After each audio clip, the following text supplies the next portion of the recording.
I'm Mike Barsotti. And I'm Joe Barsotti. So we've owned this property for 20 years.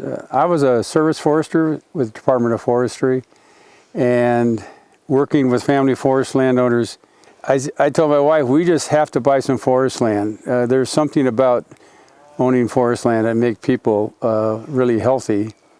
We're about a mile south of Lyons. We're on the ridge just south of Lyons.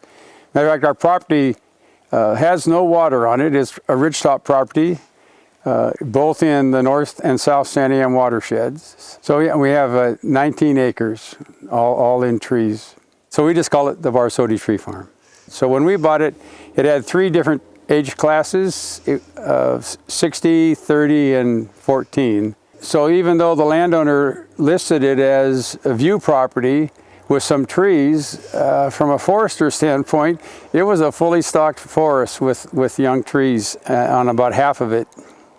So since then, we've harvested the older trees, half of them in 2004 and the other half in 2018.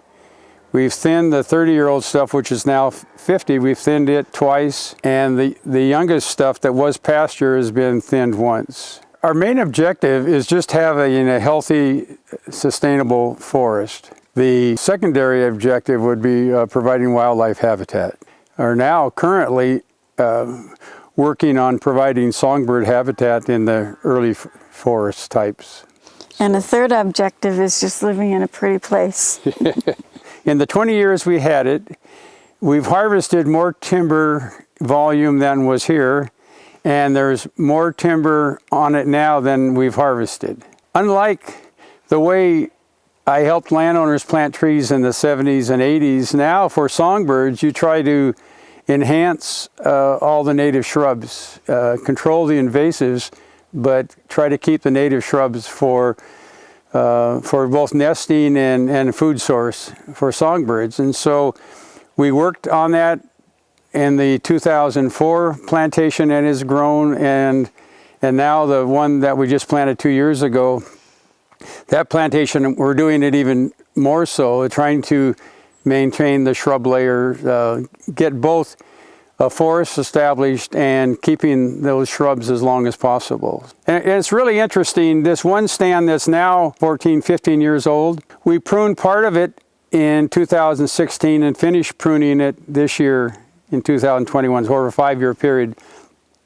And the amount of shrub layer in the part that was planted in 2016 is unbelievably thicker and more robust than the part that was just thinned this year. You prune early, it's amazing how much you can keep light on the floor and then keep that shrub layer there and then keep habitat for songbirds longer into the rotation. The harvest that we had in 2018, our neighbor just to the west of us had the same age trees, and he just had a narrow strip of them between him and his house.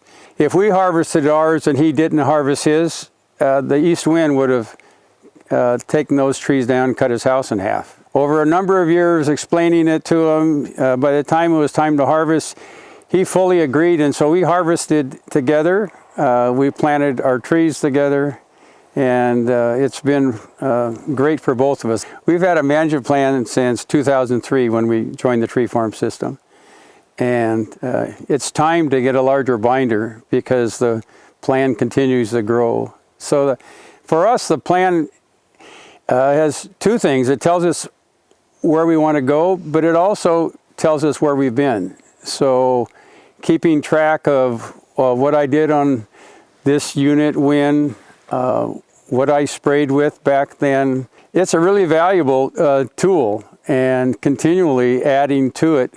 Being part of the tree farm system and having that sign is a statement to the neighbors. This property is being cared for, well managed. I'm proud to keep that sign up by the driveway. And anyways, it says a lot that this reinforces what we're doing. You look at the standards of what it takes to be sustainable, they're internationally recognized.